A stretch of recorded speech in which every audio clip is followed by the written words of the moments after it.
Hey there, Yang here. Today is December 3rd. Hoping you're staying good. There is a very expensive meeting happening in Moscow. Khrushchev and Wittkopf are sitting across from Putin. They are trying to close a deal to end the war, but while they talk peace in Russia, the banker in Belgium are panic-stricken about the cost. We have a massive pot of money sitting in a vault in Brussels. It belongs to Russia. We want to give it to Ukraine, but the Belgians just say no, and that single word might break the entire financial plan for the world. So, what is the problem? Why can't we just take the money? To understand this, you have to look at the financial pumping of Europe. When Russia invaded Ukraine, the West froze about 300 billion of Russia's central bank assets. Most of that money isn't in New York. It is in Belgium, sitting at a place called Euroclear. For 2 years, the plan has been simple: use Russia's money to pay the Russia's war. The EU wants to issue a massive loan to Ukraine and use the Russia cash as collateral. But this week, the Belgian government and the European Central Bank hit the brakes.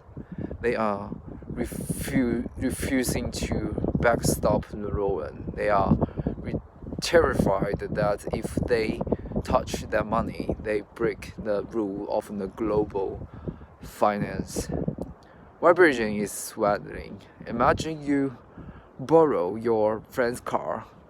While you have it, you find a bag and with 100,000 of stolen cash in the truck.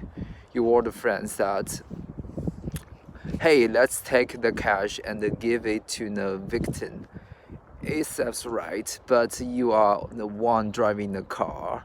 You know that if the mob comes looking for the money, you are not going to hurt your friends. They are not going to hurt your friends. They are going to burn your car. Now let's cool it down a bit. The mob is in this scenario isn't hitman. It is the global financial market, and burning the car means to run down the euro. The Euro Central Bank is worried that if they seize sovereign assets, countries like China, Brazil will panic. They might put their reserves out of Europe because they don't feel safe. The fear is not about 300 billion today. It is about trillions that might leave tomorrow.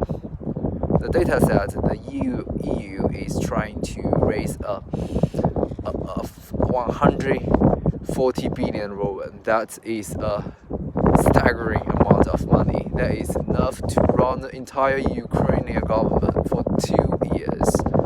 But without the legal protection from Belgium, that loan is dead in the water. The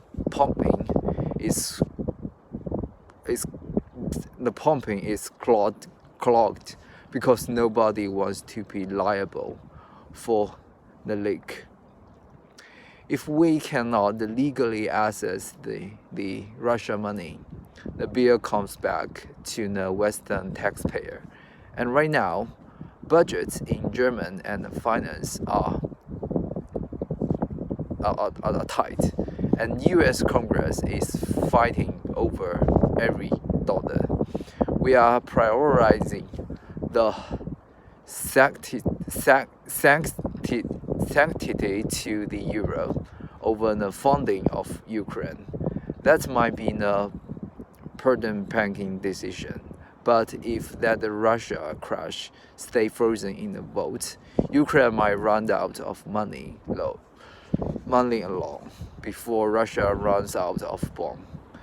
The blankets are safe, the front line is not.